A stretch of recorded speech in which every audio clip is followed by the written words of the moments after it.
Bab 7. Rita berdiri di depan kakak beradik itu. Pandangannya beralih pada Desi, Dewi, dan Arif yang duduk berderet di teras. Suasana rumah itu mendadak terasa pengap, seolah-olah udara berhenti bergerak. Ia menelan ludah lalu memberanikan diri. Mbak Desi, Mbak Dewi, Arif, suaranya pelan, tapi cukup jelas. Apa benar yang dikatakan Amira, kalau Mbak Desi dan Mbak Dewi punya hutang sama dia? Ruangan itu seketika sunyi, hanya suara detik jam di dinding yang terdengar. Pelan namun menusuk telinga. Desi dan Dewi sering berpandangan, mata mereka berbicara tanpa kata.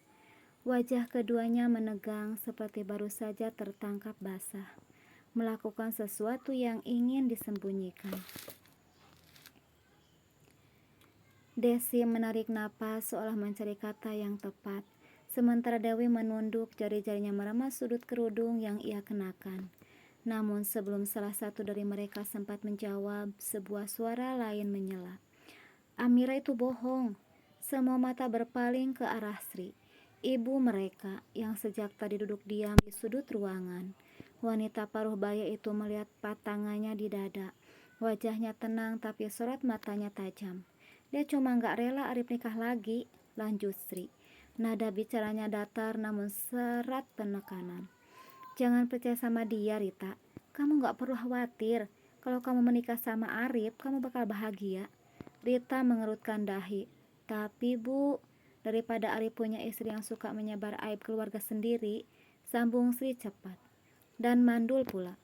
Kata-kata itu menampar udara seperti cambuk. Rita terdiam, matanya membesar. Sulit memutuskan harus merasa percaya pada Amira atau percaya pada Ibu Arif yang duduk tenang itu. Melihat raut wajah Rita yang makin ragu, Sri tersenyum samar. Udah, kamu istirahat aja. Besok kita sholat di lapangan. Kalau tidur malam-malam nanti telat bangun loh. Rita mengangguk perlahan seperti orang bingung yang pasrah. Iya Bu, kalau gitu saya pulang dulu. Hati-hati di jalan, sahut Arif, senyum tipisnya nyaris tak meyakinkan. Begitu Rita melangkah keluar, suara pintu tertutup pelan. Sri mendesah lalu menoleh ke arah ketiga anaknya. Untung aja Rita mewarisi sawah orang tuanya yang udah meninggal, gumam Sri. Ia menyisir rambut yang terburai dari kerudungnya dengan jemarinya. Kalau nanti dia sama Arif udah nikah, kamu bawa dia sama anaknya ke tempat kamu, Rip. Biar ibu sama kakak-kakak kamu yang ngurus sawah Rita. Arif menyeringai tipis. Baik Bu, tentu saja. Tapi Arif bakal nyerahin semua gaji ke Rita, supaya dia nggak mempermasalahkan uang hasil panen sawahnya yang menurun. Desi dan Dewi tersenyum kecil, mata mereka bersinar seperti mendapat ide bagus. Sri mengangguk puas.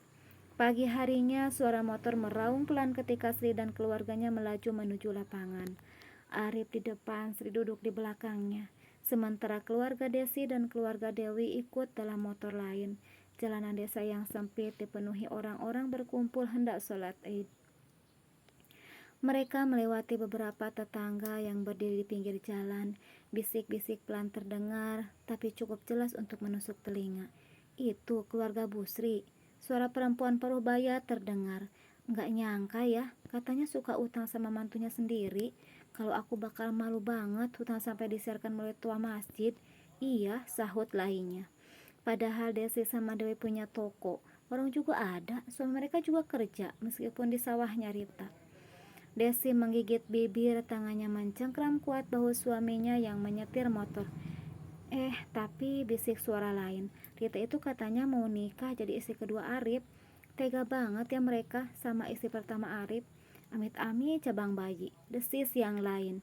Dapat mertua kayak gitu. Hus, sergah suara paling tua di antara mereka. Jangan gibah keras-keras, masih Idul Fitri nih. Suara-suara itu seperti dengung lebah di telinga Sri.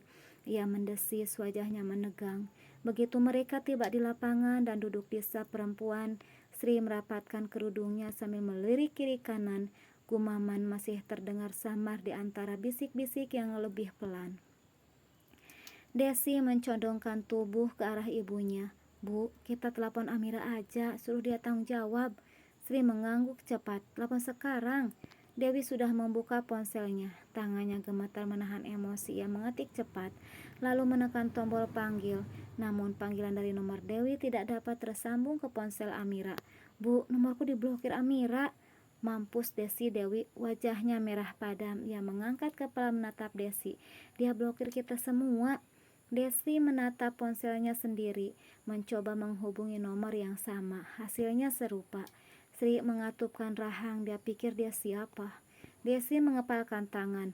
Bu, aku malu. Semua orang jadi memperhatikan kita gara-gara Amira. Arif yang duduk di saf laki-laki juga merasakan tatapan beberapa jamaah yang tidak enak tertuju padanya.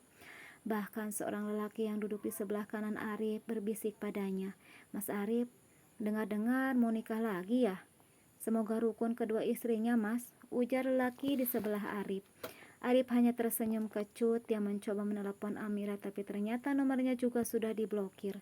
Amira melajukan mobil dengan kencang. Jalanan tampak lengang. Para pengguna jalan yang biasanya menamadati arus lalu lintas sedang melakukan sholat Idul Fitri. Dalam hati Amira menahan tangis karena dia rindu lebaran tahun lalu saat ibunya belum terbaring di ICU karena stroke. Setiba di rumahnya, Amira segera menuju kamar dan memasukkan semua baju dan barang Arif ke dalam kardus, lalu menuliskan alamat kantor tempat Arif bekerja. Tak lupa Amira menambahkan tulisan yang provokatif pada nama penerima. Untuk Arif Adinata, tukang kawin lagi. Hati-hati untuk perusahaan tempat Mas Arif bekerja. Kalau Mas Arif bisa mengkhianati istri yang tiap hari tidur bersamanya, dia bisa juga mengkhianati perusahaan tempat dia bekerja. Next.